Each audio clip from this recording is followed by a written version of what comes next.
The first detail people noticed about Elias Thornwell wasn't his face, usually hidden under the broad brim of a black cavalry hat, nor his impressive height of 6 feet and 3 inches. What drew the eye instead was the crossed gun belts strapped around his waist. 2 holsters arranged in an X across his hips, each holding a Colt 1851 Navy revolver valued at .22 when purchased new from the Hartford factory. Despite clear signs of use, the pistols remained immaculate. Their steel had been polished to a dull sheen that seemed to swallow light rather than reflect it, giving the weapons an appearance of belonging slightly outside the ordinary realm of material objects. In his left breast pocket, inside his long black coat, he carried a letter bearing President Abraham Lincoln's official seal.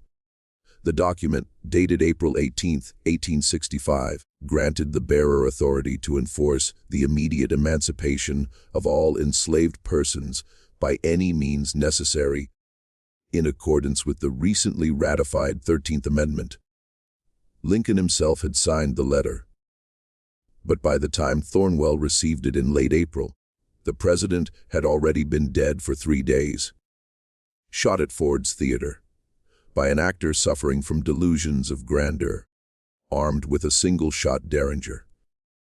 The authority of the letter came from a dead man, yet it was enforced by a living one who appeared to have stepped out of some darker reality, where violence wasn't merely permitted but required. Before we continue, remember to subscribe to the channel so you won't miss future stories, and let us know in the comments which city you're watching from. Now, let's get back to the story.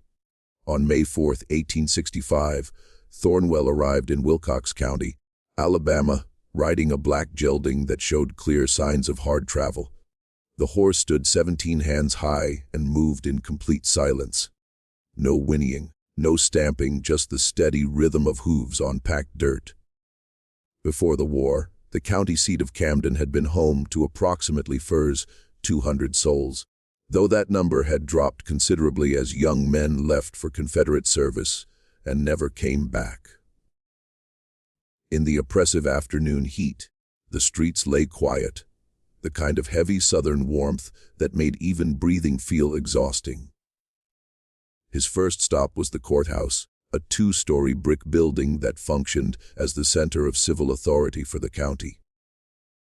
The clerk, a thin man named Pemberton who had survived Shiloh only because a childhood injury left him with a permanent limp, looked up from his ledgers as Thornwell entered and immediately felt a wave of unease. Something about the man standing in the doorway felt wrong. It had nothing to do with the obvious symbols of authority he carried and everything to do with a quality that Pemberton, who had witnessed considerable death during his military service, recognized as the mark of someone who had moved beyond normal human boundaries. I need a list of all plantation owners within 20 miles of Camden who haven't yet complied with emancipation orders, Thornwell said. His voice came out quiet, almost gentle, which somehow made it worse. Pemberton had expected anger or righteousness, but this calm statement of purpose suggested something far more methodical. Sir, most folks around here are still adjusting to the new situation, Pemberton began carefully. The war only ended a month ago, and communication has been difficult.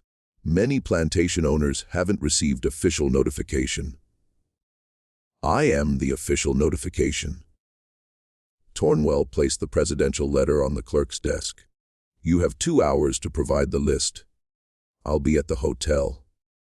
The document bore Lincoln's signature, unmistakable even to someone who had never seen it before.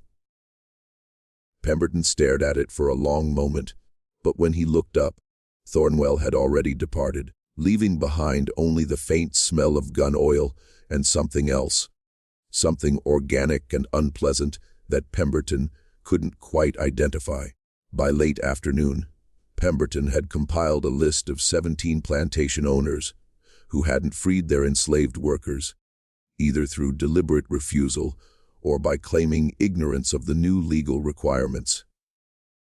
He delivered the list personally to the Camden Hotel, where he found Thornwell sitting in the lobby absolutely motionless, staring at nothing. The stillness was deeply disturbing.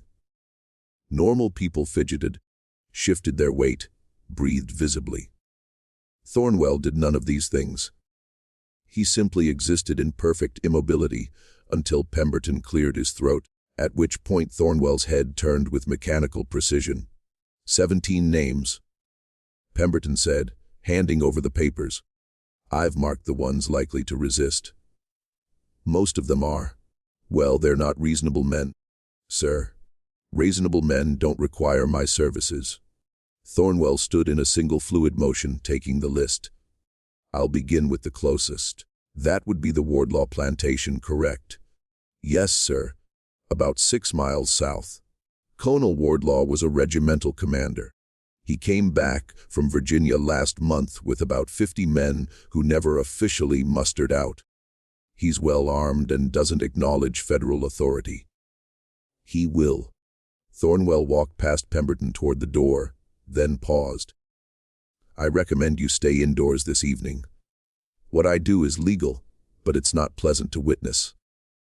He rode out as the sun touched the horizon, heading south on the river road connecting Camden to the scattered plantations along the Alabama River. The Wardlaw estate, locally known as Magnolia Grove, covered 800 acres worked by approximately 140 enslaved people before the war. Current numbers were unknown, as Wardlaw had reportedly been purchasing slaves from departing plantation owners at deeply discounted prices, apparently believing the Confederacy would somehow rise again and restore the old order. Thornwell arrived at the plantation gates as darkness fell. 2 guards stood at the entrance, both wearing remnants of Confederate uniforms and carrying rifled muskets. They spotted him from perhaps 50 yards away and watched his approach with the lazy confidence that comes from believing oneself secure in superior numbers and defensive position. Roads closed. 1 guard called out when Thornwell was within speaking distance. Colonel Wardlaw isn't receiving visitors. Thornwell said nothing. He simply continued riding forward at the same steady pace. I said roads closed. The guard raised his musket. You turn around right now or... The distance was approximately 20 yards. Thornwell's right hand moved with speed that seemed physically impossible, drawing the pistol from its holster and firing in a single motion that took perhaps half a second from start to finish. The sound was enormous in the quiet evening, a sharp crack followed by rolling echoes. The guard who had spoken dropped his musket and collapsed, clutching his shoulder where Thornwell's bullet had shattered bone and torn through muscle. The second guard fired his musket, but panic destroyed his aim.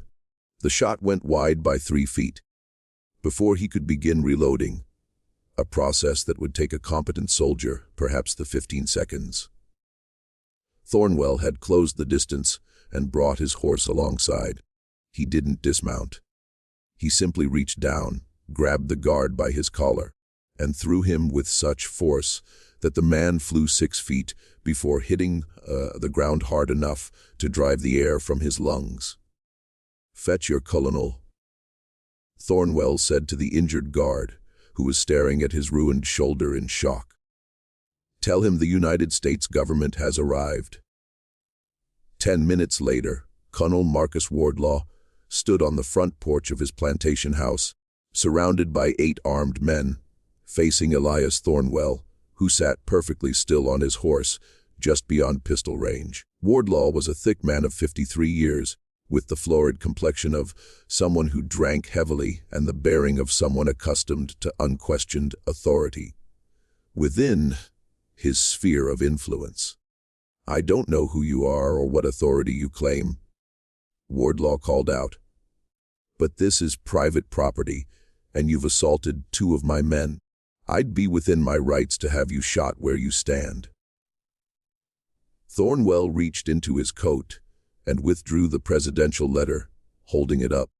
This document orders the immediate emancipation of all enslaved persons on this property.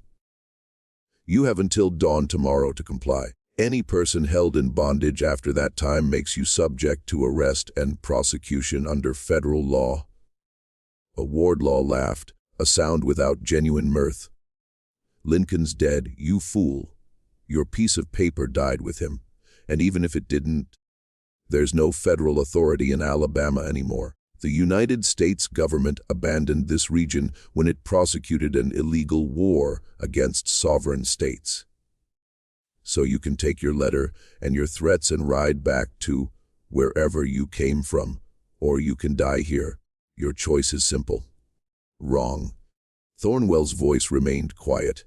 "Your choice is simple. You can comply with the law and live, or you can resist and die. There is no third option. You're one man." Wardlaw's voice rose with anger. "I have 50 armed veterans on this property. You think you can?" Thornwell drew both pistols in a motion so fast that several of the men on the porch flinched involuntarily.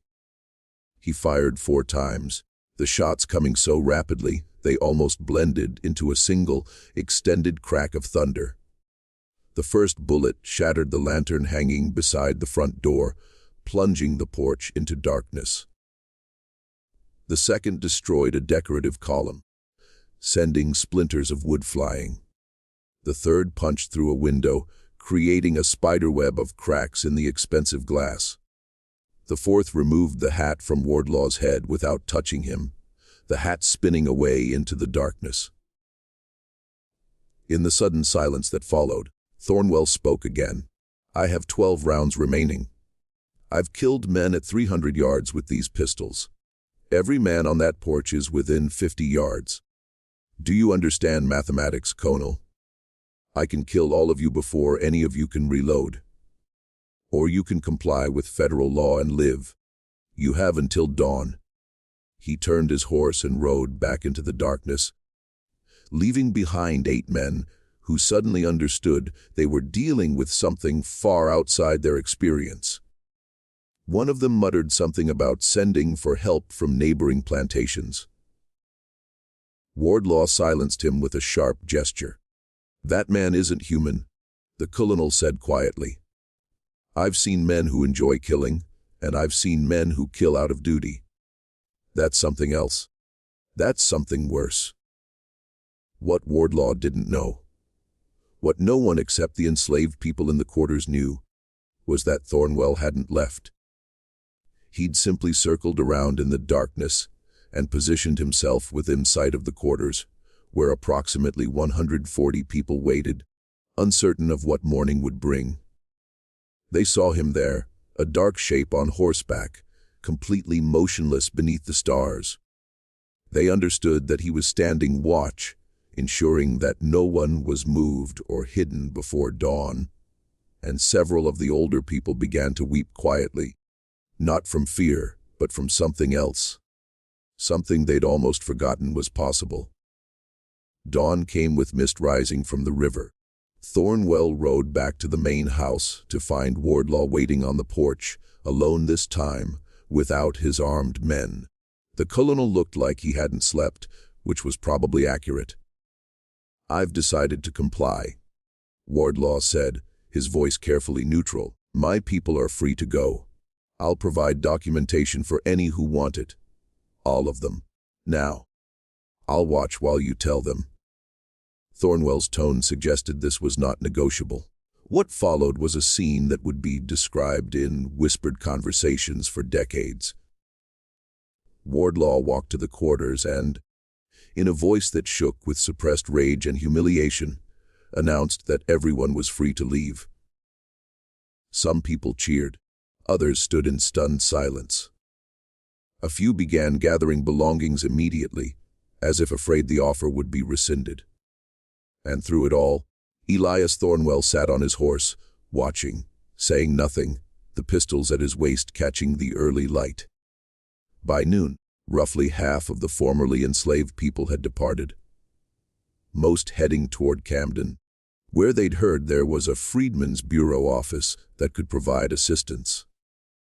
The others remained, uncertain where to go or what to do, and Thornwell spent several hours speaking with them, providing information about resources and options in a voice that was surprisingly gentle, when not delivering threats.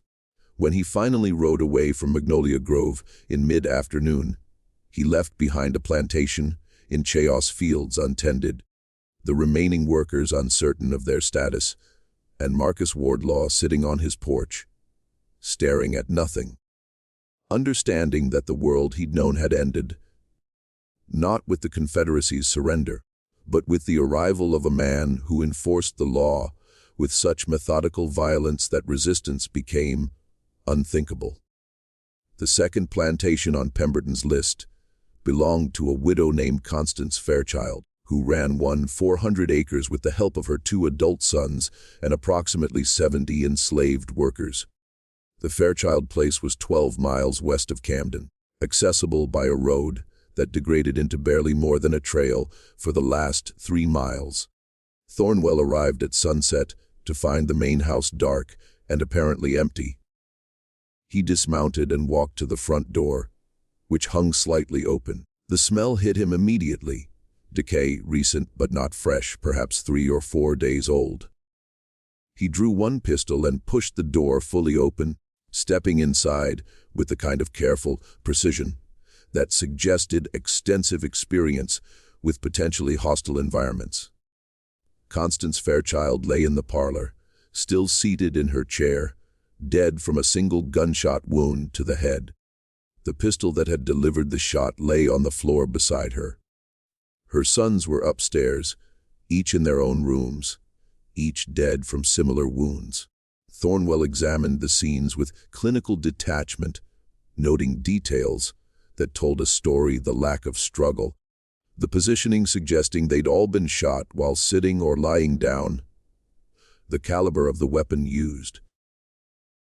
He found the answer in the kitchen, where an elderly enslaved man named Moses sat at the table, staring at nothing. The old man looked up as Thornwell entered, showing no surprise or fear. They said the war was over, but nothing changed. Moses said quietly, "Miss Constance," she announced, "we was all still property. That Lincoln being dead meant the old ways was back." Her boys, they agreed, started talking about selling some of the younger folks down to Florida, said there was still markets there. He paused, hands trembling slightly. "I killed them, all 3. Used the colonel's old service pistol he kept in his study. Then I sat here waiting for someone to come." Thornwell holstered his pistol and pulled out a chair, sitting across from Moses. "How old are you?" 76, best I can figure. Been on this place since I was born. You're free now. The 13th Amendment makes slavery illegal throughout the United States. Constance Fairchild had no authority to keep you or anyone else in bondage. Moses laughed bitterly. "Free? What does that mean for a man my age who can't read or write? Who owns nothing? Who knows how to do nothing except pick cotton? Where am I supposed to go? What am I supposed to do?" "Whatever you want." Thornwell stood.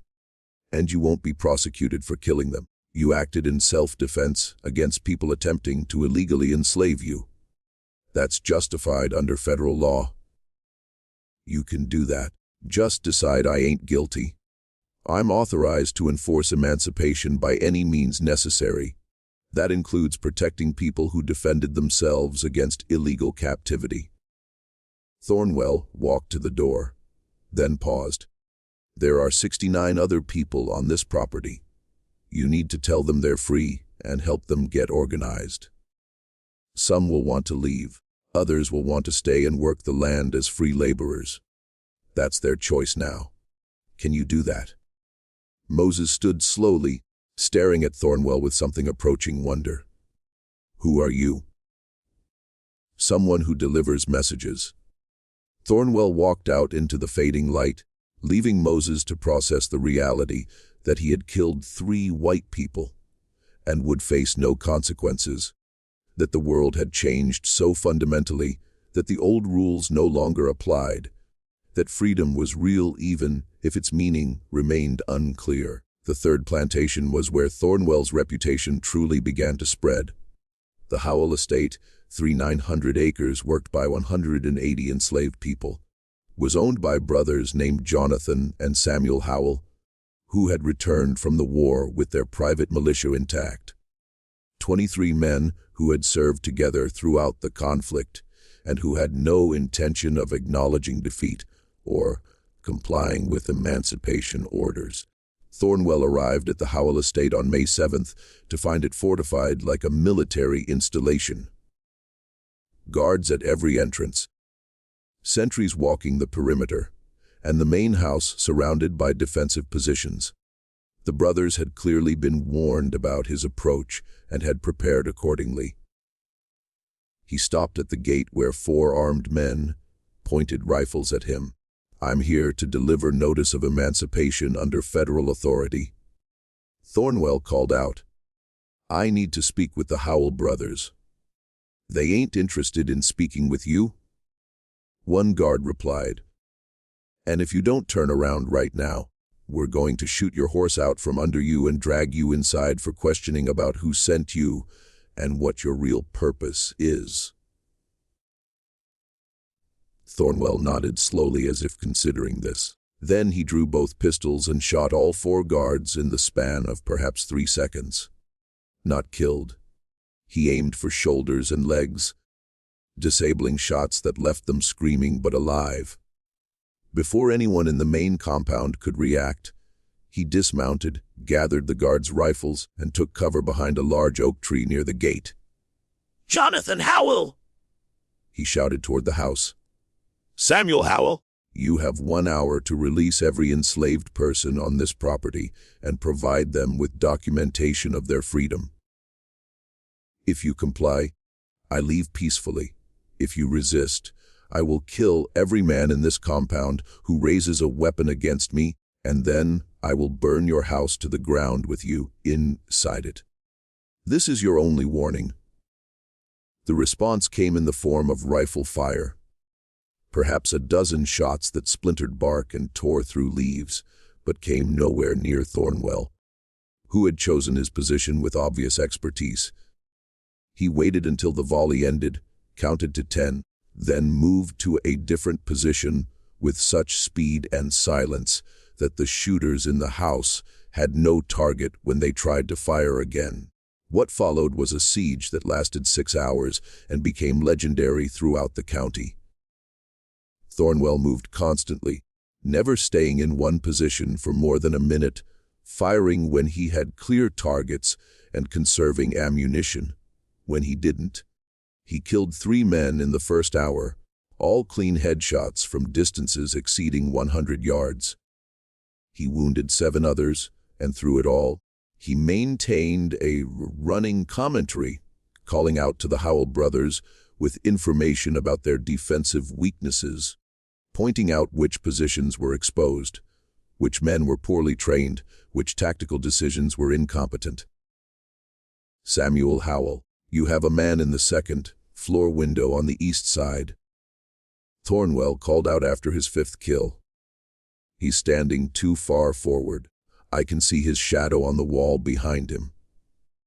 He has about 30 seconds before I put a bullet through his skull. You might want to tell him to move." The man didn't move, either because he didn't hear the warning or because he didn't believe it. 28 seconds later, Thornwell's bullet removed the top of his head, and his body collapsed backward into the room. "You're running low on ammunition," Thornwell continued. "I've counted approximately 140 shots fired from your position. Most of your men are carrying muzzle, loading rifles that hold a single shot. Some have repeating rifles, but not many. I have 2 Colt Navy revolvers, 12 shots total, and I've fired 6. I also have 4 additional loaded cylinders in my coat, giving me a total of 36 rounds remaining. I've killed 6 men with 6 shots. You have 17 men left who are capable of fighting. Do you understand what happens next?" The firing from the house had stopped. In the silence, Thornwell heard voices arguing, though he couldn't make out the words. 5 minutes passed. Then Jonathan Howell appeared on the porch, hands raised. "With surrender," he called out. "We'll comply with the emancipation order. Just stop shooting. Tell your men to throw their weapons out the windows, all of them. If I see anyone holding a firearm when I approach, I'll assume the surrender is false and act accordingly." Rifles began clattering onto the ground. Thornwell counted them carefully, 19 weapons, which matched his estimate of how many men remained. He waited another 5 minutes, watching for any movement that suggested treachery, then walked toward the house with both pistols drawn. Jonathan and Samuel Howell stood on the porch, looking at the man who had held off their entire force for 6 hours. Up close, they could see details that hadn't been visible from a distance. The absolute steadiness of Thornwell's hands, the complete absence of heavy breathing or signs of exertion, the cold emptiness in his eyes that suggested whatever made him human had been burned out long ago. "Who are you?" Jonathan asked quietly. "Someone who enforces the law." Thornwell holstered one pistol but kept the other drawn. "Release every enslaved person on this property. Now, I'll watch." The process took 3 hours. 180 people gathered their belongings and either departed immediately or arranged to stay as free workers with negotiated wages. Through it all, Thornwell stood watch, ensuring no coercion occurred. No threats were made, no attempts to hide anyone or falsify numbers.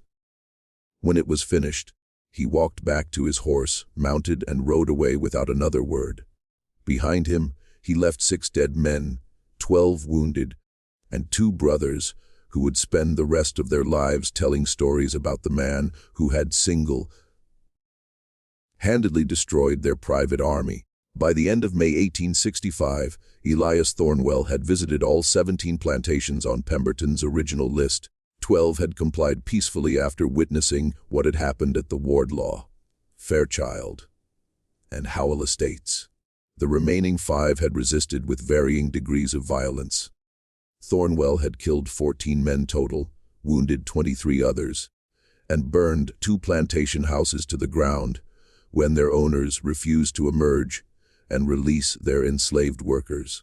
The formerly enslaved people called him Deliverer and the Angel of Death in equal measure. He brought freedom, but he brought it through violence so methodical and efficient that it bordered on supernatural. White society called him the Official Executive, a title that acknowledged both his legal authority and his willingness to kill in service of that authority. But there were rumors, whispered conversations, that suggested something darker beneath the official story.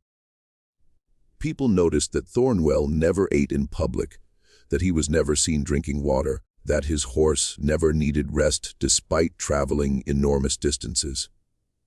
They noticed that he seemed to know things he couldn't possibly know, which plantations were hiding enslaved people, which owners were planning to flee with their property before he arrived, which communities were organizing armed resistance. The truth, known only to a very few, was considerably stranger than the rumors suggested. Elias Thornwell had died in 1863. He'd been killed at the Battle of Chancellorsville, shot through the chest by a Confederate bullet that tore through his lung and lodged against his spine. He'd lain in a field hospital for 6 hours while the surgeons attended to men who had better chances of survival, and he'd died sometime near dawn, alone and largely unmourned. But 3 days later, he'd opened his eyes in a mass grave outside Fredericksburg, surrounded by the bodies of other Union dead awaiting burial. He'd climbed out of that pit with no memory of the intervening time, and with a wound that should have killed him, but which had somehow closed itself, leaving only a star-shaped scar over his heart. He'd returned to his unit, claiming to have been captured and escaped. A lie accepted because the chaos of the battle made verification impossible. But he knew something was wrong. He felt no hunger, no thirst, no fatigue. He could go days without sleep and weeks without food.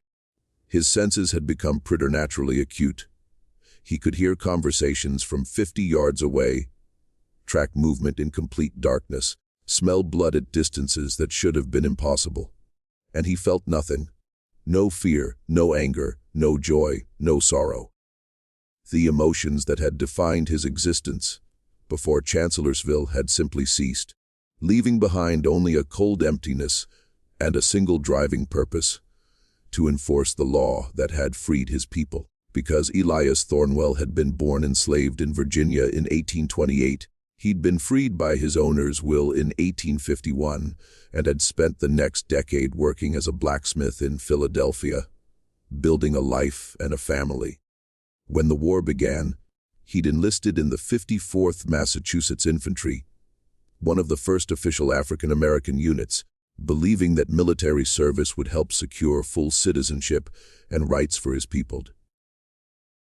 He died believing he'd failed, but whatever had brought him back, whether divine intervention, some unknown scientific phenomenon, or something darker that he refused to contemplate, had given him the means to complete his mission. By June 1865, Thornwell's activities had attracted attention from both federal authorities and former Confederate forces, who viewed him as a symbol of Northern oppression. The Freedmen's Bureau wanted to use him as an official enforcer, while former Confederate officers wanted him dead. Both groups began tracking his movements, trying to predict where he would appear next. On June 14th, Thornwell arrived at the Blackwood Plantation, one of the largest estates in Wilcox County, covering 800 acres and worked by 240 enslaved people before the war. The owner, Colonel Richmond Blackwood, had declared that he would never free his slaves, and that anyone attempting to enforce emancipation would be met with lethal force. Blackwood had prepared extensively. He'd gathered 50 armed men, fortified his house, and spread word throughout the county that he would make an example of Thornwell that would discourage any other federal agents from attempting similar enforcement actions. Thornwell rode up to the Blackwood Plantation at noon on June 15th in full daylight, making no attempt at concealment or tactical advantage. He stopped at the main gate and dismounted, walking forward until he stood within clear rifle range of the fortified house. "Richmond Blackwood," he called out, "I'm here to enforce federal emancipation law. You have until sunset to release every enslaved person on this property. This is your only warning." A Blackwood appeared on the porch, surrounded by armed men. He was a massive figure, 6'4", tall and weighing perhaps 280 pounds, with the bearing of someone who had commanded troops in combat and who possessed absolute confidence in his ability to win through force. "I know who you are," Blackwood shouted back, "and I know what you've done at other plantations. But this isn't the Howell place with its poorly trained militia. And I'm not Marcus Wardlaw, who folds when threatened. I fought in 11 major engagements, survived Antietam and Gettysburg, and led charges against fortified positions that killed better men than you. If you don't leave immediately, we will kill you and bury your body so deep no one will ever find it." Thornwell stood silent for a long moment. Then he spoke, his voice carrying across the distance with unnatural clarity. "I died once already. Burial doesn't frighten me. Last chance, Colonel. Release your slaves or face the consequences." The Blackwood raised his hand in a signal.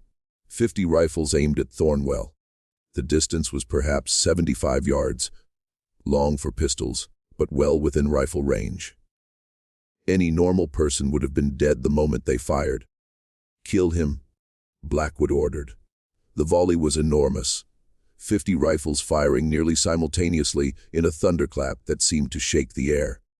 Smoke obscured the area where Thornwell had been standing. For a moment, everyone assumed he was dead, torn apart by the concentrated fire. Then the smoke cleared, and Thornwell was still standing, completely unharmed. The ground around him was torn up by impacts, and his coat had several new holes, but his body showed no wounds. He looked down at himself as if mildly surprised, then looked back up at the men on the porch. "My turn," he said quietly. What happened next was described differently by everyone who witnessed it, but certain facts were consistent across all accounts. Thornwell drew both pistols and began walking toward the house, firing as he advanced. The men on the porch returned fire, shooting as fast as they could reload their single-shot rifles. None of their bullets hit him. All of his hit targets. He killed 18 men in the time it took him to cross 75 yards. Every shot was fatal, headshots primarily, though some hit center mass when heads were not visible. He moved through the return fire like it didn't exist, and the bullets that should have killed him seemed to miss by fractions of inches or pass through his coat without touching flesh. By the time he reached the porch, the survivors had broken and fled. Only Blackwood remained, standing with a pistol in his hand, staring at Thornwell with the expression of someone confronting something their mind couldn't process. "You're dead," Blackwood whispered. "You should be dead. I saw bullets hit you. I am dead," Thornwell agreed. "I died at Chancellorsville. But I'm still here because the work isn't finished. Free your slaves, Colonel. Now." Blackwood raised his pistol with a shaking hand and fired point blank at Thornwell's chest. The bullet struck exactly where it was aimed, directly over the heart. Thornwell looked down at the new hole in his coat, then back up at Blackwood. "That's where the first one killed me," he said conversationally. "The bullet that ended my life hit exactly there, tore through my lung, lodged against my spine.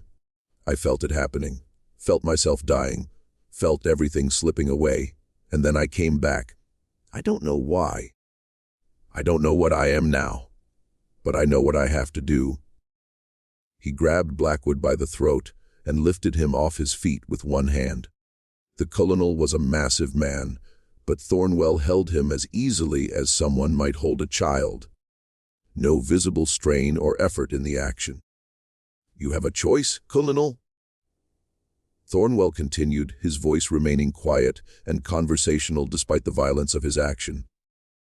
"You can free every person you're holding illegally, or I can break your neck and free them myself. The outcome is the same, but one option lets you live. Choose." Blackwood made a strangled sound that might have been agreement. Thornwell dropped him, and the colonel collapsed onto the porch, gasping for air. The liberation of the Blackwood plantation took the rest of the day and into the evening. 240 people gathered their belongings and prepared to depart. Thornwell spoke with each group, providing information about the Freedmen's Bureau, about legal rights, about resources available in Camden and larger towns.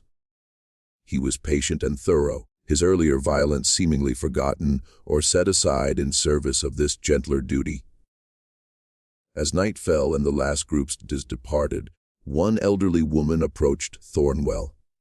Her name was Sarah, and she had been enslaved on the Blackwood plantation for 63 years, since she was 7 years old. "Are you an angel?" she asked quietly. Thornwell looked at her for a long moment before responding. "No, ma'am. "I'm something else. Something that shouldn't exist but does anyway." "You freed us." "The law freed you. I just enforced it." Sarah studied his face, which remained largely shadowed beneath his hat. "What happens to you now? Where do you go?" "There are other counties, other plantations, other people who need the law enforced." He paused. "I'll go until the work is finished, or until whatever keeps me moving stops working. And then I'll finally get to rest." Sarah reached out and touched his hand. Her fingers felt warm against his skin, which he realized with surprise was cold, abnormally cold, as if whatever animated him generated no heat. "Thank you," she said simply. Whatever you are, whatever made you this way, thank you for using it to help us." Thornwell said nothing. He simply nodded once, then walked to his horse and rode away into the darkness, leaving behind a plantation in chaos and freed people trying to understand what liberation meant in practical terms.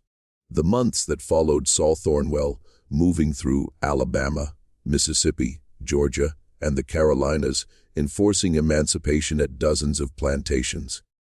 His methods remained consistent: arrive, deliver the legal notice, wait for compliance or resistance, respond with overwhelming violence, if necessary, oversee the liberation process and depart for the next location. The death toll mounted. By September 1865, conservative estimates suggested Thornwell had killed more than 60 men in the course of his enforcement actions. Liberal estimates put the number closer to 100. Federal authorities were deeply conflicted. His actions were legal under the broad enforcement powers granted by the Emancipation Notice, but the level of violence was disturbing, even to those who supported aggressive enforcement. Former Confederate forces began organizing specifically to stop him. Informal militias formed, tracking his movements and trying to ambush him. All such attempts failed. Thornwell seemed to possess an uncanny ability to anticipate traps, and the few times ambushes were successfully sprung, he survived through what witnesses described as impossible luck bullets that missed by fractions of inches, weapons that misfired at crucial moments, tactical advantages that somehow failed to produce expected results. Rumors about his true nature spread throughout the South. Some said he was a voodoo priest who had made pacts with dark powers. Others claimed he was a demon sent to punish slaveholders for their sins. A few insisted he was a new kind of weapon developed by the federal government, some form of animated corpse controlled by mechanical means. The truth, that he was something even stranger than any of the rumors suggested, remained known only to Thornwell himself and to a very few observers who had seen him shot and watched the wounds fail to bleed. In October 1865, Thornwell disappeared. His last confirmed appearance was at the Crawford Plantation in South Carolina on October 23rd, where he enforced emancipation with his usual efficiency. After that, nothing. No reports, no sightings, no incidents that bore his characteristic methods. Federal authorities conducted an investigation, trying to determine what had happened to their most effective enforcement agent. They found his horse, grazing beside a creek in western Georgia, still carrying his saddle, but with no sign of Thornwell himself. The crossed gun belts lay carefully arranged on a flat rock nearby, both pistols still loaded. The presidential letter was folded neatly beside them. No body was ever found. No evidence of struggle appeared in the area. Thornwell had simply ceased to exist, as mysteriously as he had begun his campaign of enforcement. The formerly enslaved people who had witnessed his actions developed various theories. Some believed he had completed his mission and been allowed to finally rest. Others thought he had moved on to other work, perhaps in different regions, or perhaps in realms beyond human understanding. A few claimed to have seen him in the years that followed. A tall figure in black watching from tree lines, a silent presence at night ensuring that freedom remained real. The Freedmen's Bureau, in their official report dated December 1865, noted that Agent Thornwell's enforcement actions resulted in the liberation of approximately 3,800 enslaved persons across 5 states, with a total financial impact to former slaveholders estimated at $1.9 million based on pre-war valuation of human property. His methods, while controversial, proved highly effective in ensuring compliance with emancipation law in regions where more conventional enforcement had failed. What the report didn't mention was the growing file of testimonies describing impossible survivability. supernatural abilities, and behavior that suggested Thornwell was something other than human. Those documents were classified and sealed, marked for review only by senior officials with special clearance. The plantation owners who had survived encounters with Thornwell were unanimous in their descriptions. He was something that wore human form, but had long since ceased to be human in any meaningful sense. They spoke of his absolute lack of emotion, his mechanical precision, his apparent inability to be killed or even injured in any permanent way. Some had nightmares for the rest of their lives, waking in darkness convinced they could hear his quiet voice delivering the same message: comply or die, law or violence, freedom or destruction. In 1873, a researcher named Thomas Pemberton, the same clerk who had provided Thornwell with his first list of plantations back in 1865, published a carefully documented account of the enforcement campaign. He had tracked down witnesses, collected testimonies, and attempted to separate facts from legends. His conclusion was cautious but clear. Whatever Elias Thornwell was, whether human, supernatural entity, or something between these categories, he accomplished what conventional military occupation and legal enforcement had largely failed to achieve. He made freedom real in places where it had remained theoretical. He demonstrated that the law had consequences, even for those who believed themselves beyond its reach, and he did so through methods that terrified both the people who opposed emancipation and many who supported it. His legacy is one of liberation achieved through methodical violence, of law enforced through means that were themselves barely lawful, of an end that justified means most people preferred not to contemplate too closely. The book was quietly suppressed by federal authorities who believed its publication might encourage vigilante action or undermine confidence in legal institutions. Only a few copies survived, held in private collections or buried in archives, where they gathered dust alongside other inconvenient truths. But the stories persisted throughout the late 19th and early 20th centuries. People in the South occasionally reported seeing a tall figure in black watching from the edges of gatherings where racial violence was planned or perpetrated. Lynchings were sometimes interrupted by unexplained incidents, ropes that broke without apparent cause, crowds that scattered in sudden panic, ringleaders who were found dead the next morning with no clear explanation for their deaths. No proof ever connected these incidents to Thornwell, and most historians dismissed them as folklore created by communities that needed to believe in protective figures during periods of terror. But the pattern was suggestive. Wherever violence threatened to resurrect the old order, wherever freedom seemed at risk of becoming mere theory again, strange things happened.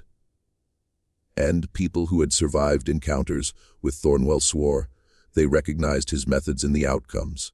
The pistols he had carried, those two Colt 1851 Navy revolvers that had delivered so much death in service of liberation, were never found. The cross gun belts recovered in Georgia contained different weapons, older and less well maintained. Some believed Thornwell had kept the original pistols, carrying them into whatever realm or reality he had moved on to. Others suggested they had been taken by someone who understood their significance, hidden away to prevent them from becoming tools of future violence. In 1923, Sarah Washington, the elderly woman who had spoken with Thornwell at the Blackwood Plantation, gave an interview shortly before her death at age 94. She was asked whether she believed the stories about Thornwell being something more than human. "I don't know what he was," she said carefully. "I touched his hand that night, and it was cold. Not cool like someone who's been out in the evening air, but cold like something that's been dead for a while. His eyes, when you looked into them, were empty. Not cruel or angry, just empty, like looking into holes where a person should be but isn't anymore. She paused, collecting her thoughts. But I know what he did. He freed us. He made freedom real when it was just words on paper that white folks were ignoring. He killed people who needed killing, who would have kept us in chains forever if someone hadn't stopped them. So I don't care what he was. I care what he did. And what he did was give us a chance to be human beings instead of property. That interview was Sarah Washington's last public statement. She died 3 days later, peacefully in her sleep, having lived long enough to see her grandchildren and great-grandchildren born into a world where slavery was illegal, even if equality remained more theoretical than real. The official historical record treats Elias Thornwell as a footnote, if it mentions him at all. Federal Enforcement Agent, Active 1865, exact disposition unknown, responsible for significant violence in service of emancipation law. The truth. That he was something that shouldn't have existed. That violated every understanding of life and death, that used supernatural abilities in service of legal authority, remains buried in classified files and suppressed testimonies. But the stories persist. And occasionally, even now, people in certain parts of the South claim to see a tall figure in black, watching from tree lines or standing on back roads after dark. The figure never speaks, never approaches, just watches. And when morning comes, it's always gone, leaving no tracks, no evidence it was ever there. Is it Elias Thornwell, still wandering after more than 150 years? Still watching to ensure freedom remains real? Or is it just shadow and imagination, the projection of cultural memory onto empty darkness?